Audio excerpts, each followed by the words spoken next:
Anong kapalit, sir? Hindi. Sampalit ko sa publiko.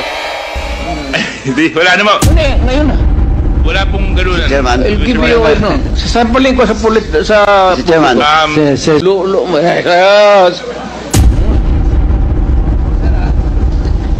Have a blessed day mga kabayan. Welcome back sa aking channel, Lord W Vlogger.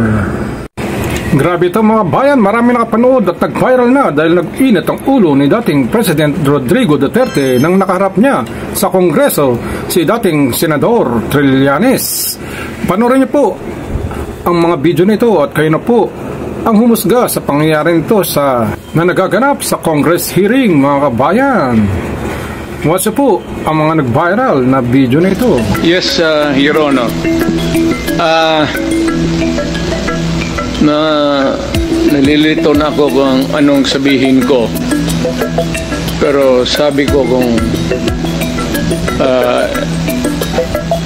if I'm lying or if my statements are falsely stated or if there is an iota of magbigti ako. So, in the same manner na kung magbigti ako si Trillanes, dapat magsabay rin sa akin. Okay, duly noted of your thoughts, Mr. President. Former Senator Trillanes, you're recognized. Maraming salamat, Mr. Chairman. Ito pong dokumentong ito po yung naging basis ko nung plunder case na final ko kay Duterte noong 2016. At ito po ay inimbestigahan ng Ombudsman at ang Deputy Ombudsman Arthur Carandang, and I think the Quadcom can invite him. Siya ang nag-conduct ng investigation. Humingi siya ng dokumento sa AMLAC at kinonfirm niya. And because of that, tinanggal ni Duterte si Deputy Ombudsman. Now, aside from that, so pwede natin, suggested by Chairman Paduano, na yung AMLAC mismo, unless, since hindi naman na siya incumbent, pwedeng ma-access yun with the waiver. Pero we've been there before. Nagsabi na yan siya na magbibigay siya ng waiver. Puro bluff yan. Pero hindi. Kaya nga, mas maganda kung ma-draft na po natin yan ngayon para papirmahan niya yan dito. No? Para wala ng alibay. Pero ito po, I'll be presenting later on, Mr. Chairman, a video of his actual admission of these accounts. No? So, ito naman pong mga cheque na in-encash, in-extract lang namin from that long list. Mga managers checks po yan, hindi nawawala sa system po yan. And later on, exempted sa impeachment cases, kaya pwede po lumabas yan, ipepresenta po yan. That's the smoking gun ng proceeds of the illegal drug trade ng Duterte crime family.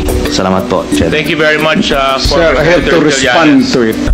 Bakit ako siya ang nakulong? Mutiny.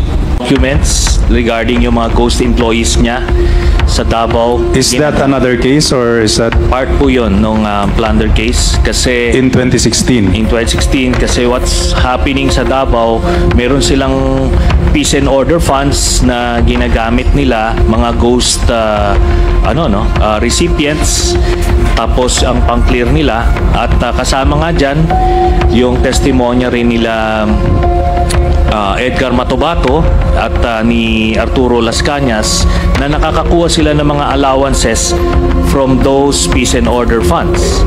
Yun po ang basis nun, Mr. Chairman. May I respond?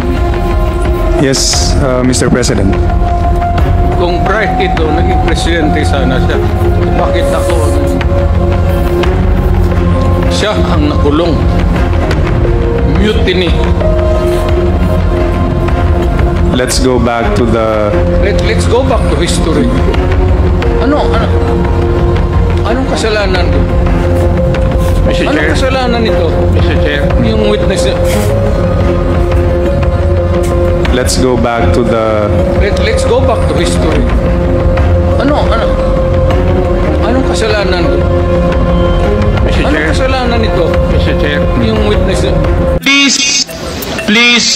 observe proper decorum. We are in a committee hearing. We have already stressed from the very beginning that the proper rules, decorum, will be implemented regardless of who you are. Regardless of who you are. We live by a set of rules in this committee, and those set of rules will be followed, and those set of rules will be implemented. Isang pagpapatunay lang mga kababayan, sa kabila ng kanyang edad ni Pangulong Duterte, pinakita pa rin niya ang kanyang tapang sa harap ng mga kongregista.